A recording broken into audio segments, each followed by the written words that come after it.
Hollywood's ritziest night brought out a bevy of shining stars, all striving to put their most fashionable foot forward. So which Oscar attendees truly dazzled on the red carpet? Here to break it down for us is Say It With Style celebrity stylist and fashion blogger Felix Mercado. Felix, as always, great to have you here. Thank you for having me. And I want to say last night for you must have been crack is to addicts. It was a real fashion high, right? Oh, there was a lot of lows, but there was some highs. I thought it was a pretty decent red carpet for the most part. There were a lot of trends that we saw yesterday. Red was a big one. We Huge. saw a lot of celebrities. I loved it. Sandra Bullock was Sandra Bullock. You saw Penelope Cruz was on fire in that dress. Salsa. Scarlett Johansson as well. That was more of a berry color. It was dull. Right. For me, dull and Dolce & Gabbana is what I was calling it. Right. And it was also kind of like that mullet dress where it was business in the front and party in the back. Now, red is a difficult color Yes. for people to wear. So how do you advise people who want to sort of incorporate that? Well, Jennifer Hudson should be listening to this interview because that color red was not good on her. You have to be conscious of your skin tone, and you have to make sure that it's the right color red for you. Not everyone can pull it off. Right. Not everyone. Someone who did have red and got it right was Anne Hathaway. And before we get to the best and worst, I want to touch on her a little bit, because she's really emerged over the last couple of years as a style icon. Yes. Did she last night, do you think, crystallize her position as the next generation of Hollywood glamour? She had 7 changes, I think. Well, you always say that I'm very tough, and I am when it comes to style and fashion, because this is what these celebrities sign up for. When she hit the red carpet in that vintage Valentino, I felt like she nailed it. Right. But when she hit the stage, I felt like her style was too all over the place. And yes, she was funny, and she was carrying the weight of the show on her because her co-host, S-U-C-K, he was horrible. But she kind of overcompensated with the fashion, and she overcompensated with her performance.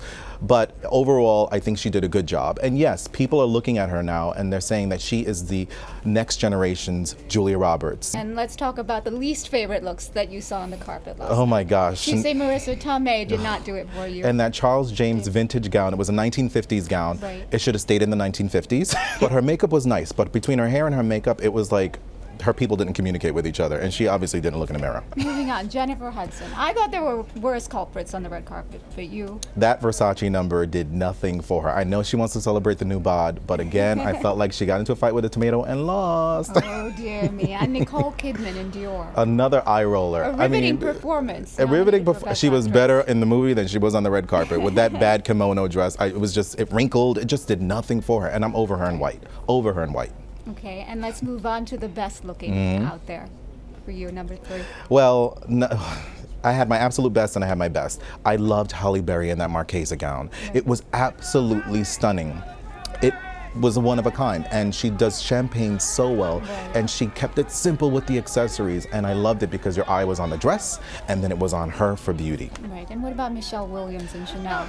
This was the one time she got it right. I felt it was simple, it was couture, and she just looked stunning. And Anne Hathaway as well, you said. Oh, and that vintage Valentino, she rocked it. Once she stepped out, I was like, that is what the Oscars are about. Right. That dress, vintage, stunning. She looked beautiful. She did look beautiful. Another trend that we saw was minimal sort of accessories. And we have an exclusive peek at a red carpet look from last night. I love the glitter and the glam. This was carried by, it's an Indian designer, and from Soigné K. Fabulous. And Robin Roberts had this on the red carpet for the pre-show. We like Robin. And I just want to look at the detailing. It's so exquisite. The craftsmanship, the details all the crystals on it. But still sober, sophisticated. Something that really can, punctuate a look without being too over the top. Exactly. And I want to ask you, Felix, how do we bring this back to all of us and look at the trends from last night? Yes. How do we incorporate a little bit of Hollywood looks into our look without breaking the bank? Well, it's important to, when you look at the different trends, and one thing that you have to think about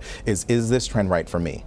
Like, last night, the embellished dresses were really, really popular. You saw it on Halle Berry. If you want to bring that look into your wardrobe, do it like the way that you're doing it. Find something that has a simple bejeweled neckline, and you want to keep it simple. Don't trump it up with jewelry, necklace, and bracelets. Let it be about that one statement, and then you let your beauty work around it. Well, I'm glad that you approve. I got the thumbs up from you.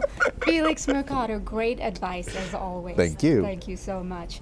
And for more of Felix's picks of who was red hot and who missed the mark, head to CBSNews.com. In New York, I'm Karina Mitchell.